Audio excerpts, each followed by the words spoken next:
Fourth semester BBA വിദ്യാർത്ഥികൾക്ക് 2024 cost and management accounting എന്ന് പറയുന്ന പേപ്പറിൽ ചോദിച്ചിട്ടുള്ള പാർട്ട് ബിയിൽ വരുന്ന 16ാമത്തെ ക്വസ്റ്റ്യനും 17ാമത്തെ ക്വസ്റ്റ്യനുമാണ് ഇന്നത്തെ ക്ലാസ്സിലൂടെ നമ്മൾ വർക്ക്ഔട്ട് ചെയ്യുന്നത്. അപ്പൊ ജസ്റ്റ് നമുക്ക് ക്വസ്റ്റ്യൻ നോക്കാം. അതിനു മുമ്പ് എന്റെ ഈ ചാനൽ നിങ്ങൾ ആദ്യമായിട്ട് കാണുകയാണെങ്കിൽ ചാനൽ സബ്സ്ക്രൈബ് ചെയ്യുക, അതോടൊപ്പം ഈ വീഡിയോ ലൈക്ക് ചെയ്യുക.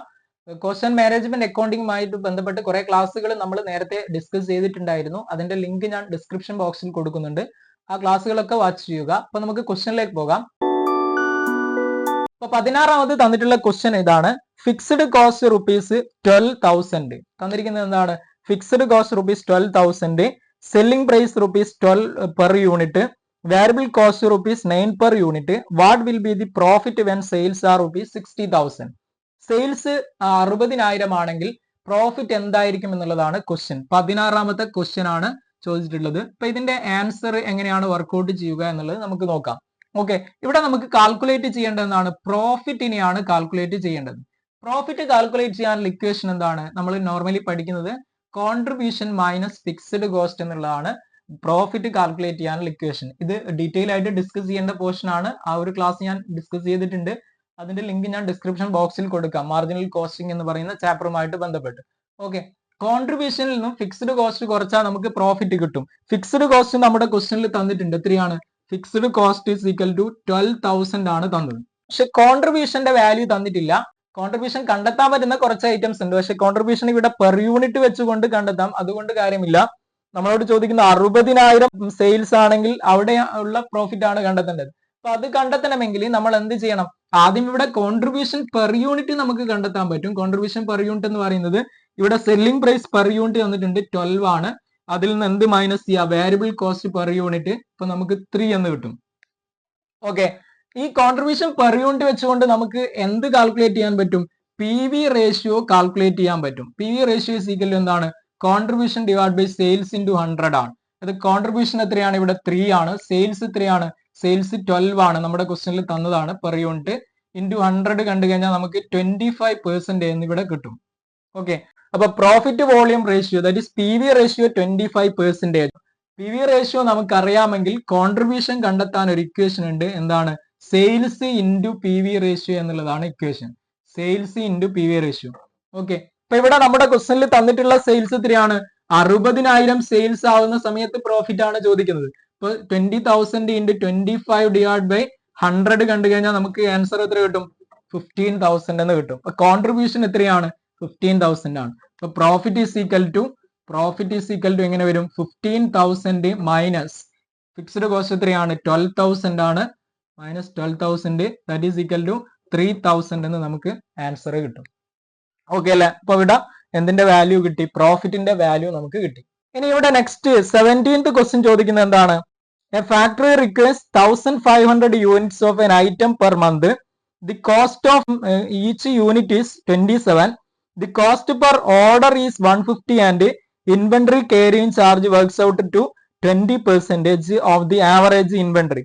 Find out the economic order quantity. അതായത് EOQ ആണ് നമ്മൾ കാൽക്കുലേറ്റ് ചെയ്യേണ്ടത്. Okay, economic order quantity. Okay, EOQ calculate ചെയ്യുന്ന ഇക്വേഷൻ നിങ്ങൾ പഠിച്ച ഇക്വേഷൻ എന്ന് പറയുന്നത് ചിലപ്പോൾ ഞാൻ പറയുന്ന ഇക്വേഷനിൽ ചെറിയ മാറ്റങ്ങൾ ഉണ്ടാവും. കാരണം അത് ആ ഒരു ഉപയോഗിക്കുന്ന വേർഡിലുള്ള മാറ്റം മാത്രമാണ്. ബാക്കി ഐറ്റംസ് ഒക്കെ ഓക്കെയാണ്. 2AO നിങ്ങൾ 2CO എന്നൊക്കെ പഠിച്ചിട്ടുണ്ടാവും. Okay, 2AO divided by C എന്ന് പറയുന്ന ഒരു ഇക്വേഷൻ ആണ് ഞാൻ അപ്ലൈ ചെയ്യുന്നത് EOQ കാൽക്കുലേറ്റ് ചെയ്യാൻ. അതായത് A എന്ന് പറഞ്ഞു കഴിഞ്ഞാൽ ഇവിടെ അർത്ഥം എന്താണ്? ആനുവൽ കൺസംഷൻ ആണ്. Annual consumption. ഓക്കെ, ഇവിടെ നിങ്ങൾ നോക്കുക, നമ്മുടെ ക്വസ്റ്റ്യനിൽ ആനുവൽ കൺസംഷൻ പറയുന്നുണ്ട്. ആ factory requires 1,500 units of N item per month ആണ് പറയുന്നത്. പെർ മന്ത് വന്നു കഴിഞ്ഞാൽ നമുക്ക് ആനുവലിലേക്ക് മാറ്റാലോ. ഓക്കെ, 1,500 ഇൻറ്റു 12 കണ്ടു കഴിഞ്ഞാൽ നമുക്ക് എന്ത് കിട്ടും? ഇവിടെ 18,000 എന്ന് കിട്ടും. 18,000 യൂണിറ്റ്സ് ആണ് ആനുവൽ കൺസംഷൻ. അപ്പൊ A എന്നത് നമുക്ക് കിട്ടി. ഇനി O എന്ന് പറയുന്നത് എന്താണ്? ഓർഡറിംഗ് കോസ്റ്റ് ആണ്. O എന്ന് പറയുന്നത് ഓർഡറിംഗ് കോസ്റ്റ് ആണ്. നമ്മുടെ ക്വസ്റ്റ്യനിൽ ഓർഡറിംഗ് കോസ്റ്റ് ഏതാണ്? നിങ്ങളെ ക്വസ്റ്റ്യനിൽ പറയുന്നുണ്ട് the cost per order is 150. Okay, അപ്പൊ O ഈസ് ഈക്വൽ ടു കിട്ടി എത്രയാണ്? 150 ആണ്. അപ്പൊ A കിട്ടി, O കിട്ടി. ഇനി C എന്ന് പറയുന്നത് കേരിയിങ് കോസ്റ്റ് ആണ്. C എന്ന് പറയുന്നത് കേരിയിങ് കോസ്റ്റ് ആണ്. അതായത് കേരിയിങ് കോസ്റ്റ് കണ്ടെത്താൻ നമ്മൾ ചെയ്യേണ്ടത് നമ്മുടെ ക്വസ്റ്റ്യനിൽ കോസ്റ്റ് യൂണിറ്റ് തരും. ഓക്കെ, യൂണിറ്റിന്റെ കോസ്റ്റ് തരും. ഇവിടെ നമ്മുടെ ക്വസ്റ്റ്യനിൽ യൂണിറ്റ് കോസ്റ്റ് എത്രയാന്ന് തന്നിട്ടുണ്ട്? 27 തന്നിട്ടുണ്ട്. അതിന്റെ എത്ര പെർസെന്റ് ആണ് കേരിങ് കോസ്റ്റ് എന്ന് ക്വസ്റ്റ്യനിൽ പറയുന്നുണ്ട്. Inventory carrying charge works out to 20% of average inventory എന്ന് പറയുന്നുണ്ട്. 20% ആണ്. ഇതിന്റെ 20% കണ്ടു കഴിഞ്ഞാൽ നമുക്ക് എത്ര കിട്ടും? 5.4 എന്ന് ആൻസർ കിട്ടും. 27ന്റെ 20% കണ്ടു കഴിഞ്ഞാൽ 5.4 എന്ന് കിട്ടും. അപ്പൊ ഇനി ഇതിലേക്ക് ഇക്വേഷനിലേക്ക് അപ്ലൈ ചെയ്താൽ മതി. √2 × 18 × എന്താണ് 150. ഓക്കെ, O എന്ന് പറയുന്നത് 150 ആണ്. ഇനി C എന്ന് പറയുന്നത് 5.4 ആണ്. ഓക്കെ, ദാറ്റ് ഈസ് 2 × 18,000 × 150 കണ്ടു കഴിഞ്ഞാൽ 54 lakh എന്ന് കിട്ടും. Divide by 5.4 that is equal to √10 lakh എന്ന് നമുക്ക് കിട്ടും. അതായത് √10 lakh എന്ന് പറഞ്ഞു കഴിഞ്ഞാൽ അതിന് അർത്ഥം എന്താണ്? 1000 ആണ്. അപ്പൊ ഇവിടെ എന്താണ്? 1000 യൂണിറ്റ്സ് ആണ്. അതിന്റെ റൂട്ട് എന്ന് പറയുന്നത് 1000 ആണ്. അപ്പൊ 1000 യൂണിറ്റ്സ് ആണ് എന്ത്? EOQ എന്ന് പറയുന്നത്. അപ്പൊ ഇത്തരത്തിലാണ് ഇതിനെ വർക്ക്ഔട്ട് ചെയ്യേണ്ടത്.